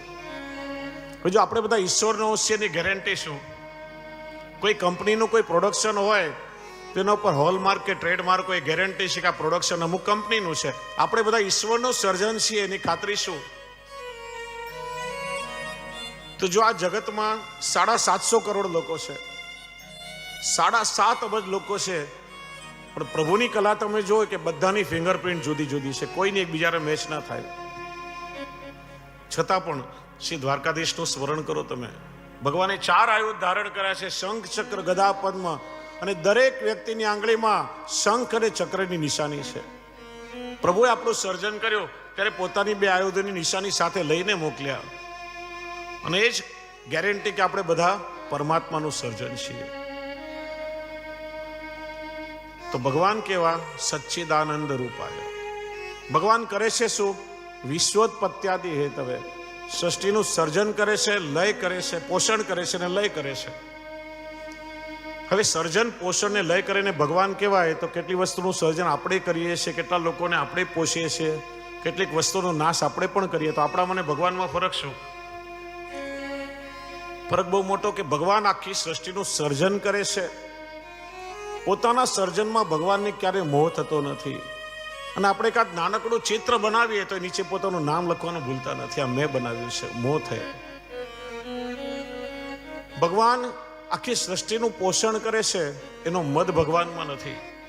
ને આપણે 10 વ્યક્તિનું પોષણ કરીએ ને ઘણી વાર કહે જોજો હું છું ને એટલે તમારું ચાલે છે, હું નહીં હોતો તમારું શું થશે? અરે આપણને કોણ ચલાવે છે? ભગવાન સૃષ્ટિનો લય કરીને ભગવાનનું દુઃખ, એનું દુઃખ ભગવાનને નથી. સોનાની દ્વારકા બનાવીને ડૂબાડી પણ દે ને આપણા હાથે કાચની એકાદ બરણી ફૂટી જાય તો હાય હાય મારી બરણી ફૂટી ગઈ, દુઃખ થયા વગર ના રહે. ભગવાનનો સ્વભાવ કેવો? તાપત્રય વિનાશાય. આદિભૌતિક, આધ્યાત્મિક અને આધિદૈવિક. આપણી ભાષામાં કહો તો આધિ વ્યાધિ ને ઉપાધિ, શારીરિક, માનસિક, આત્મિક, પાપ, તાપ કે સંતાપ. ગમે તે અધમજીવ એકવાર પ્રભુના ચરણ પકડી લે, પ્રભુના શરણમાં આવે, પછી એના પાપ, તાપ અને સંતાપ ભગવાન હરી લે છે. એટલે તો એનું નામ શ્રી હરિ છે. એ પ્રભુનો સ્વભાવ છે. અને સ્વભાવ કોને કહેવાય? બહુ કોશિશ કરી જલ્દી બદલી ના શકાય. કોઈ બહુ ઉદાર ચરિત્ર વાળા વ્યક્તિને આપણે જોઈએ, નક્કી કરી કે આજ પછી હું ક્યારે લોભ નહીં કરું, પણ ખિસ્સામાં જાય જ નહીં ને જલ્દી. કે છે એકવાર ગૌશાળાના લાભાર્થે કથા ચાલી રહી હતી. બધા પોતપોતાની ક્ષમતા અનુસાર યોગદાન આપી રહ્યા હતા. એક ભાઈ કથા સાંભળવા બેઠા, જોયું કે પેલા આગળવાળા ભાઈએ 100ની નોટ મૂકી કે હું પણ આપું ગાય માટે, કંઈક 100ની નોટ કાઢી. વળી જોયું બાજુવાળાએ 50ની આપી તો 100ની પાછી મૂકીને 50ની કાઢી. વળી જોયું પેલા ભાઈએ 10 રૂપિયા મૂકે, 10થી કામ ચાલે તો 50 ક્યાં બગાડું, પાછી 50ની મૂકી 10ની કાઢી. એમ કરતા કરતા રૂપિયાનો સિક્કો મુઠ્ઠીમાં પકડ્યો. પેલા વોલેન્ટિયરોને આવતા વાર લાગી. મુઠ્ઠી બંધ હતી, પરસેવો થયો, હાથ ભીનો થયો. મુઠ્ઠી ખોલી, અરે મારા વાલા રૂપિયા, તને મારાથી દૂર જવાનું એટલું દુઃખ છે, રડે છે, પાછો ખિસ્સામાં મૂકી દીધો. કેમ કે સ્વભાવમાં રહેલું છે. સ્વભાવમાં ક્રોધ હોય આમ જલ્દી બદલાય નહીં. એક ભાઈ દરરોજ કથા સાંભળવા આવે, નક્કી કર્યું કે આજ પછી હવે ક્યારે ક્રોધ નહીં કરું. પેલો બહુ હાઈ વોલ્ટેજ, ઘરમાં જાય એટલે કર્ફ્યુ લાગી જાય સીધું. બધા ગભરાય, આવ્યો ખબર નહીં આજે કોનું આવ્યું બનશે. ઘણાના સ્વભાવ હોય. પેલા સાંભળ્યું કે આ ક્રોધ બહુ ખરાબ વસ્તુ છે, આજ પછી હવે ક્યારે ક્રોધ નહીં કરું. ઘરે આવ્યો, પેલો બાબો એકદમ ગભરાઈ ગયો.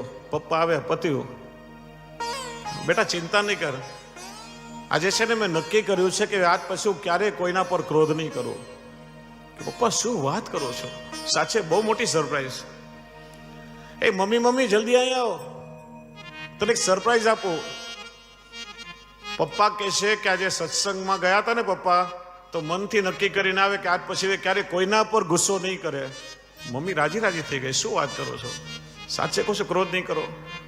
ના ના, આજ પછી હું ક્યારે કોઈના પર ક્રોધ નહીં કરું. સાવ સાચું, એક વાર કહ્યું ને નહીં કરો, આવ્યો વગર ના રહે.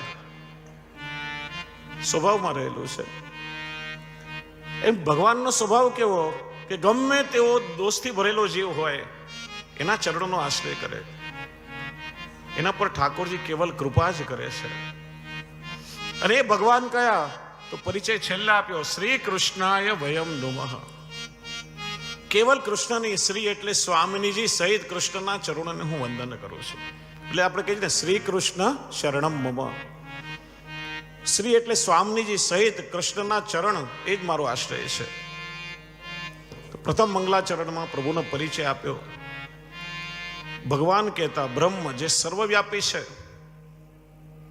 કણ કણમાં બિરાજે છે, જે સર્વ સત્તાધીશ છે, સત્તા અને આનંદ સ્વરૂપે જે જગતમાં વ્યાપ્ત છે. અજ્ઞાની કહેશે ભગવાન ક્યાં છે, અને ક્યાંય દર્શન નહીં થાય. ભક્ત કહેશે, અરવિંદ મહર્ષિ બહુ સરસ વાત કરી, what is world? An eternal child playing an eternal game in an eternal garden.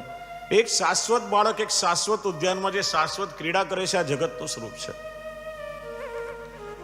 ભક્ત કહેશે મારો ભગવાન ક્યાં નથી. હિરણ્યકશ્યપુ પ્રહલાદ કહેશે બોલ તારો ભગવાન ક્યાં છે. પ્રહલાદ કે પિતાજી એમ ન પૂછો મારો ભગવાન ક્યાં છે, એમ પૂછો મારો ભગવાન ક્યાં નથી. આ જગતમાં કોઈ એક જગ્યા હોય તો બતાવો ને, મારો પ્રભુ સર્વત્ર છે. એમ ભક્ત કહેશે મેરે મહેબૂબ પ્યારે કનૈયા કિસ જગહ તેરા જલવા નહીં હૈ. આ સંસારમાં કઈ વસ્તુ છે પ્રભુ જ્યાં આપની અનુભૂતિ નથી.